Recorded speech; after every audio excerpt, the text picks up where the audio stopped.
أما بعد أعوذ بالله من الشيطان الرجيم بسم الله الرحمن الرحيم إنك لعلى خلق عظيم صدق محترم اور دینی بھائیو السلام علیکم ورحمۃ اللہ وبرکاتہ۔ میں نے آپ کے سامنے ایک قرآن کی تلاوت کی ہے جس میں اللہ عز و جل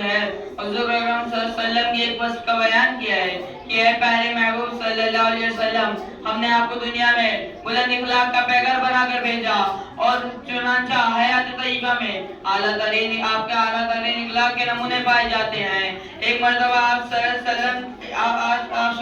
پوری امت کو حسن اخلاق کی بہت زیادہ تعلیم ہی فرمائیے۔ آپ صلی اللہ علیہ وسلم کا یہ عالم تھا کہ کوئی آپ کو گالی دیتا تو آپ اس کو دعا دیتے، کوئی برا بھلا کہتا تو آپ مسکرا کے گزر جاتے، نہ کہ اس کو برا بھلا کہتے۔ ایک مرتبہ آپ صلی اللہ علیہ وسلم طائف تشریف لے گئے، وہاں جا کے وہاں کے لوگوں کو ایک خدا کی عبادت کی دعوت دی۔ آپ کا پیغام سن کے وہاں کے بادشاہ بگڑ گئے اور بڑی بےرخی اور ترشروئی سے پیش آئے۔ آپ جب واپس آنے لگے تو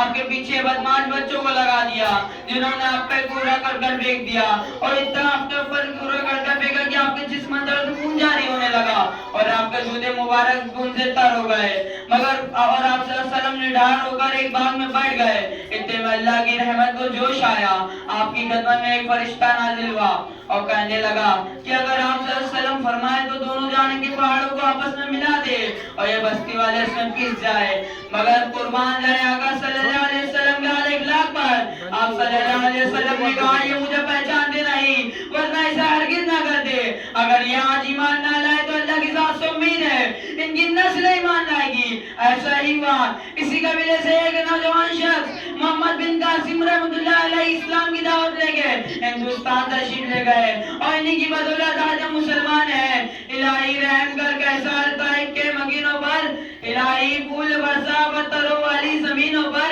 جہالت ہی نے رکھا ہے صداقت کے خلاف ان کو، بیچارے بے خبر انجان ہے کر دے معاف ان کو۔ اسی طرح ایک بڑھیا گواہ کیا ہے، روزانہ کی طرح آپ صلی اللہ علیہ وسلم پورا کر کر بھیج دیتے تھی مگر آپ صلی اللہ علیہ وسلم کچھ نہ کہتے اور مسکرا کے گزر جاتے۔ ایک مرتبہ وہ بیمار پڑ گئی تو آپ صلی اللہ علیہ وسلم نے اس کے بارے میں دریافت کیا، بیماری کی خبر پا کر آپ صلی اللہ علیہ وسلم خود اس کی عیادت کے لیے تشریف لے گئے۔ آپ کا پیغام آپ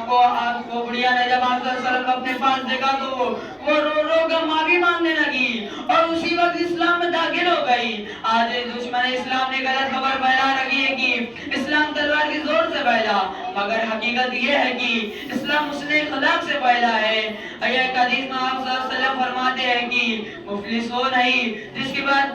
پیسہ روپیہ اور مال و دولت نہ ہو، بلکہ مفلس وہ ہے جو قیامت کے دن اپنے ساتھ بہت ساری نمازیں، روزہ، زکوٰۃ اور حج اور تلاوت تسبیح کا ذخیرہ لے کر حاضر ہوگا، مگر اس نے کسی کو گالی دی ہوگی، کسی کو برا بھلا کہا ہوگا، کسی کا حق مارا ہوگا تو اس نے جن لوگوں کا حق دبایا ہوگا اس کے بدلے اس کے تمام نیک اعمال اس کو دے دیے جائیں گے اور سب سے آخر میں اس کے تمام نیکیاں ختم ہو جائے گی۔ یہ حدیث ہم کو اس بات کی طرف متوجہ کرتی ہے کہ ہمیں اپنی ذات سے کسی کو کوئی تکلیف نہ ہونے دے، اگر کسی کو کوئی تکلیف پہنچے تو فوراً اس سے معافی مانگ لے، نہ جانے زندگی کا کیا بھروسہ کب جانے موت آ جائے اور ہم معافی نہ مانگ سکے۔ تو اللہ تعالیٰ ہمیں معافی مانگنے کی توفیق عطا فرمائے، آمین۔